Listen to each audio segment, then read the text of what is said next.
Hi, so I wanted to just explain to you how to notch and interface the front pieces for this shirt. Now, technically speaking, there should be a different left and right front shirt piece, but the only difference is in how they're notched and how they interfaced. So just in order to save paper, I just did the one front piece that you cut for both sides, and then I made these notching templates for you. They might look a little bit different from this when it's finally done, but they'll be basically the same principle. So the first thing to do is to obviously cut out your pieces, and you'll also need some 1-inch wide strips of interfacing. And then I think it's nice to just open it up and work with one side at a time. So this fabric doesn't actually have a right and a wrong side. So anyway, so this is the right front. So as it's worn, this is on the right hand side. This is the left front. As it's worn, it's on the left hand side. The first thing I'm going to do is I'm going to stay stitch this neckline. That's very important. Okay, so here we are back again. Now, this next bit is kind of gendered, but it's not because I care if you wear women's wear or you wear men's wear. It's just actually got to do with how our hands are used to doing our buttons in our shirt. So in women's wear, and I put that in kind of quotation marks, the buttonholes are usually on the right front, so that bit overlaps over the left-hand side. And in menswear, it is the opposite. Now, if you are used to wearing women's wear shirts, that's what's going to feel more natural to you. If you are used to wearing menswear shirts, the opposite will feel natural. So, I mean, I do recommend that you take a look at shirts that you wear regularly and select which side will have the buttonholes and which side will have the buttons, because your hands will know the difference. Trust me on that. So I'm just going to move forward with the women's wear as the default. So this is the right front. Yes, it looks like the left here, but it's when I'm wearing it on my body, this is going to be on the right hand side of my body. I'm just going to move that left hand side away. So I have this notching template, and one side is marked edge, and that goes, you know, to the edge, and then you just like line it up all the way down. I'm just going to use some chalk to show you. I need to notch here and also here. Okay, and then follow that all the way down to the bottom. You might have to move it up and down because that's the way that's going to work. So just move it down and then mark the notches on the other end. Okay, you can notch them in.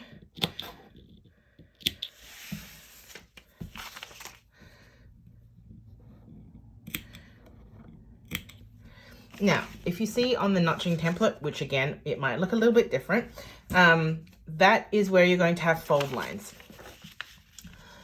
For this shirt, you are going to interface between the fold lines. So this part, this strip all the way down there, that's the part that's going to be interfaced. Okay, I'm going to interface on the wrong side, so I'm going to flip this over. Okay, so that's the wrong side. And remember, I'm interfacing between the two notches. Now, what can be really helpful here is, so my interfacing is going to get fused on like so. Okay, now it's really important for this interfacing that it is in the right place. I'm just going to turn the shirt around. So what I like to do is actually take a ruler, whoops, and I'm going to use just chalk, this charcoal liner, I think that's what it's called, and I'm going to mark a line that's going to be the like furthermost fold. So it's gonna, oh, that's rather handy. It actually is like exactly the width of my ruler. I'm just going to double check that on here to make sure I'm not hallucinating. Yep. So it just happens to be the exact width of my ruler, go figure. So I'm just gonna put that mark in so that my interfacing gets fused on in a really straight line.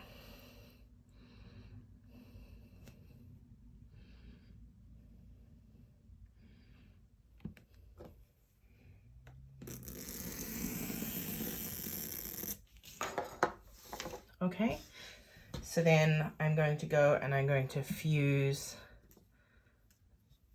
this on like that. Okay? Okay, let's look at the other side. This is the left front, so the left-hand side when it's being worn. So similarly, there's a notching template, and it's a little bit different. So I'm gonna notch here and here at the top. And then at the bottom, remember you'll just have to like move the template down so it matches.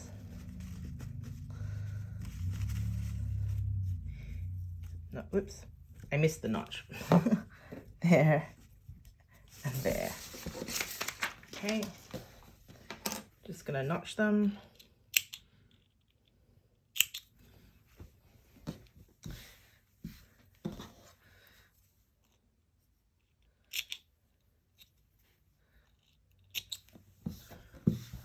Okay, this is the right side facing up. Okay, so for this one, it's a little bit different where the interfacing is going to go.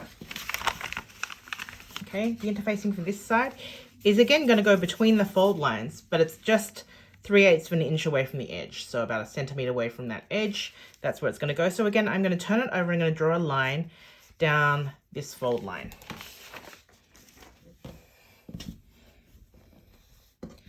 So I'm always attaching my interfacing onto the back.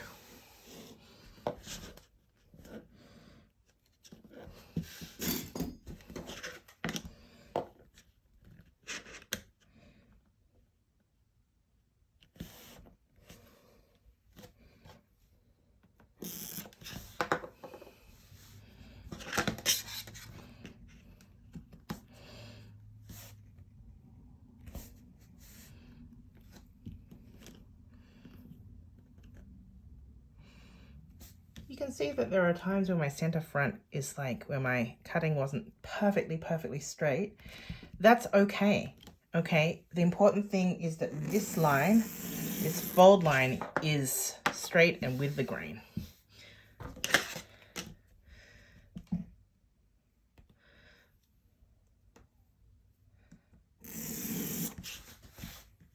Okay, so on this one, I'm going to fuse the interfacing there, like that.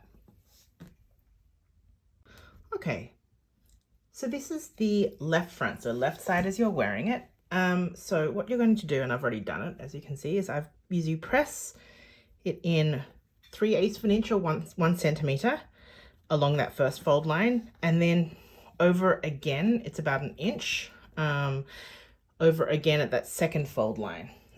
So do that all the way down, okay? And then you're just going to stitch very close to this edge all the way down, and that will form the place for your buttons to get sewn on. So that's the left front edge done.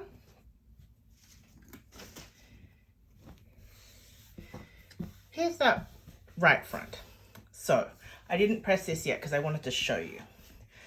So what you're going to do is you're going to fold it over one time, okay, at that fold line, like this, and then fold it a second time at the second fold line, like rolling it up, okay? Show you again. Oops, I didn't fuse properly. So fold it once at the first fold line, and this edge should end up exactly at the edge of that interfacing, and then fold it again, like rolling it up at that second fold line. Okay, then what you're going to do, and I'll just pin it to show you, if I can find a pin, here we go.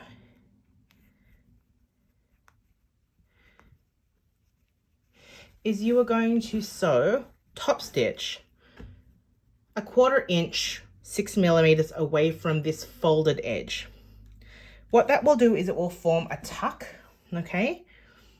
And it will catch this raw edge here inside that tuck, you see, like this. And then once you've done that, you'll flip this out and it will form half of the button band. I'll show you. So let's go over that again, just so it's clear.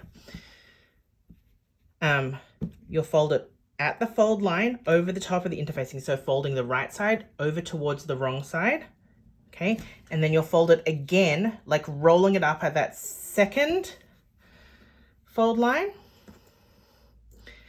And then you will top stitch 1/4 inch away from this edge, and that will catch that raw edge inside. So I'm going to do that and I will come back. So here we are on the wrong sides. I'm going to flip it over to the right side.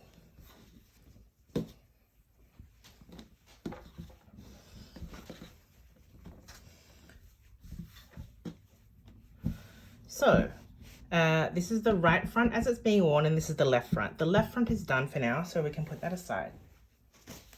Here's that right front, and that was the one that we did that kind of roll. So we've top stitched it 1/4 inch or 6 millimeters from the edge. Now what we're going to do is we're going to take this bit that we unrolled and we're going to flip it out to form this tuck, you see?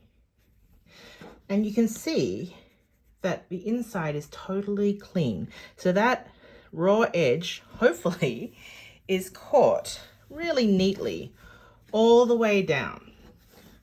Okay, so the next step is we're going to carefully press this tuck out towards the armhole side, making sure that we're not like catching, like pleating anything that shouldn't be in there. So make sure you press that tuck nice and flat. And then we're going to top stitch on this side here 1/4 inch or 6 millimeters away from this folded edge, and that will complete our buttonhole band. And here it is. So you can see that this kind of cut on button placket, button band is, looks really good, I think. And the inside looks just as nice. Hope that was helpful.